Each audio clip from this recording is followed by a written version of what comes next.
Hi, English 1301 students, it's Dr. Murray. I wanted to make you a video in which I talk about essay number 2, your essay that is an analysis of the public rhetoric of Theranos and or Elizabeth Holmes as depicted in the film The Inventor, Out for Blood in Silicon Valley. Okay, so if you look at the assignment sheet for this essay, it tells you the length is about 3 to 5 double-spaced pages. I've kind of said in class that 3 is probably short for this one. Not that yours has to be 5, but I'm looking for potentially more than 3 body paragraphs to go along with your introduction and your conclusion. The reason I don't just say 2 body paragraphs for ethos, pathos, and logos, 2 for each, is that there might be some aspects of the rhetoric where there's more to talk about than others. For instance, I think there's a lot about pathos, and I also think logos is one that it would make sense to me for you to spend some time on, because it's really probably the most important one to talk about in the paper. Just because it's because of their problematic logos that this film was made in the first place. There might be enough for 2 ethos paragraphs as well. You'll have to see how it looks. But okay, so let's start by talking about, of course, your essay needs to be in MLA formatting, in sync with the guidelines rules. And you're going to have to cite the film with MLA citation rules. It's not going to be much different from what you did with Mr. Death, because again, this is a film, so that includes not only putting it on your works cited page, but also including after quotations, your in-text citations with the timestamp when the quote begins, the timestamp when the quote ends. If you have other sources, you need to cite them as well, but I'm not requiring you to have other sources than the film, okay? So let's talk first about your thesis statement in this paper. Your thesis statement should probably make 2 claims, okay? Claims about the public rhetoric of Theranos, or you could say Theranos's rhetorical strategy. That's another potential phrase you could use, rhetorical strategy, which just means what their approach was with regard to how they treat each of the sides of the rhetorical triangle. But the reason it's 2 and not 3, 3 would be ethos, pathos, logos, is that it's really logos where they took a very different approach than how they did with ethos and pathos. So you can probably, if you were getting very specific about what kind of, rhetorical strategy they had for each aspect of the rhetorical triangle, there could be a situation in which you made 3 claims. But really what I'm asking you to do, for instance, with ethos and pathos, is to just acknowledge that they, potentially that they relied heavily on these kinds of claims. And you can group them together and say that in an initial claim. When it comes to the claim about how they approached logos as part of the rhetorical strategy, the way I phrase it in the assignment sheet is I use the phrase that they I'm trying to remember the phrase, that they de-emphasized, that they deprioritized logos in there as part of their approach. I think I've also acknowledged in class that phrasing it as deprioritized is actually kind to them, because it's if you think of this in terms of Orwell and his euphemisms, it's almost a euphemism for what they did at times, where at times they were really deceiving or lying or just simply withholding. So I'm going to let you decide how you want to phrase it. And I would also say, depending on what examples you're talking about, one or another word or phrase might be more or less appropriate. In other words, there might be certain things they did where deprioritized is the appropriate phrase for it. There might be other examples where the appropriate language for it would be that they withheld the facts or actively deceived consumers, or however you want to word it. So when you're making the general claim that's going to apply generally to what their approach is with logos, then you want to think, well, what word would apply overall to what the approach was that they took, even if with regard to specific examples, it varies slightly, right? I have also talked about the fact that between those two claims, that they took this approach with ethos and pathos and they took this approach with logos, you might put a word like however between them, because however implies contrast. While, they took this approach with regard to ethos and pathos, however, they took this approach with regard to logos, and it's indicating that the approach they took to logos rhetorically was quite different than what they did with ethos and pathos.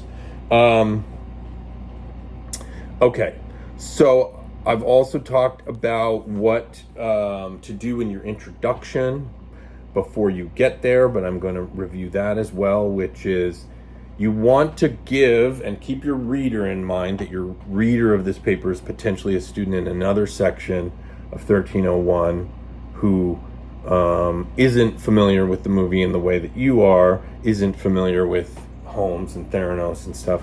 So you're going to provide an overview or a summary of what the film is about, which involves telling us what this company is, but it's also, you got to keep the full trajectory of the sort of plot of the movie or the story we get in the movie.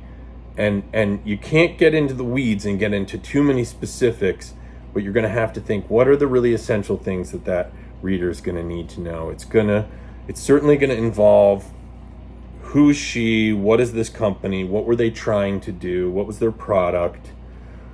But I also have indicated that besides giving an overview, you don't want to get to the end of your introduction and get to your claims and find that it's the first place in that paragraph where the issue of the public rhetoric of Theranos is raised. So amid your overview or summary in the introduction, you're going to want to raise the issue of her portrayal of a public image. And it's a big part of the plot of the movie, so it would make sense to do so, which is that she's trying to create an image of herself as a genius, as a great inventor, as, I think Sunny Balwani called her like the greatest inventor of our time, the Steve Jobs comparisons, etc. So that should come up in that overview, so that when you get to your thesis, it's not the first time that issue is being raised. But you're not going to make the claims that are contained in your thesis before you get to your thesis. So don't worry about necessarily getting into ethos, pathos, logos, or making the claims. You don't want it that when you get to your thesis that those claims are redundant, that you've already made them. So you want to sort of reference the public image or the public rhetoric of Theranos, but you're also withholding that you're going to make those claims until you get to the end of the paragraph.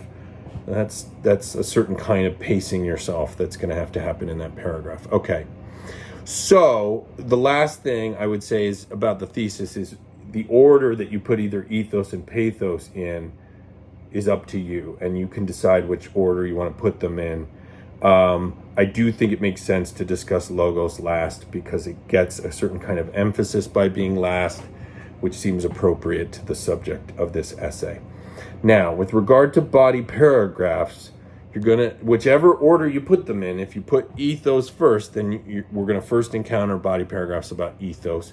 You want to start a body paragraph with a topic sentence that is a general claim. There's no quote or a bunch of specifics in your topic sentence. It's going to be a general claim that's going to announce the focus of the paragraph, which means it's going to either name ethos, pathos, or logos.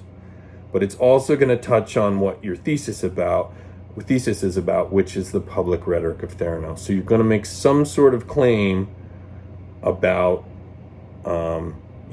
ethos appeals, and that being part of the rhetorical strategy or public rhetoric of Theranos. That's your topic sentence to begin a body paragraph.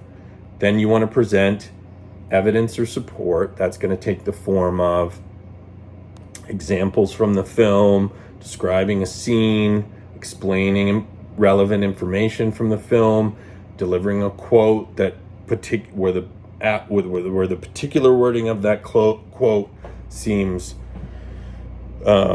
apt or appropriate or telling. You quote not just any excerpt from something that's spoken in the film makes for a good quote. There are some phrases that are particularly important. An easy example would be comically vague, which we've talked about. That being, sorry, I'm groping for his name, but the New Yorker journalist's characterization of the way Elizabeth Holmes explained the functioning of the Edison. Sorry, I lost his name for a second here, but I'm going to keep going. So, begin a body paragraph with a general claim, your topic sentence, then some evidence. Then you want to explain/analyze that evidence. Explain what it tells us, what it means. And then in a way that leads towards some sort of linking back to your original claim, which would involve mentioning some of the same words that occur in that claim. Not so overt that you're repeating your topic sentence, but that you should find yourself touching on the idea of ethos appeals, rhetorical strategy, something like that gives the feeling that you've successfully given a claim, supported it with evidence, explained or analyzed it, and linked back to the original claim, okay? Then you're going to do that with other body paragraphs. Now, if you have more than one body paragraph for a given sort of corner of the rhetorical triangle, pathos, right? You might figure out what rationale for why, what this pathos paragraph is focusing on versus this one. Maybe one of them is focusing on, her statements that she made publicly, while another one is focusing on things she told to journalists or something. I mean, at the very least, you just go, another example is a way to delineate, the difference between two paragraphs that are both dealing with pathos. But there's not one easy way to do it, but you've got to put some thought into why are these two different paragraphs, but they're both about pathos appeals being part of the public rhetorical strategy. Okay. You do that in your body paragraphs, okay? Your conclusion for this essay. Of course, what your conclusion will do is revisit your thesis, revisit the claims you make in your thesis, but then, this is where you reflect. You reflect on the significance of what you've talked about. In the way that I've said, there probably wouldn't be a film or a reason to write this paper, in a way, potentially, if Theranos had taken a more responsible approach with regard to logos in their public rhetoric, that the absence of logos is a big part of what to reflect on in your conclusion.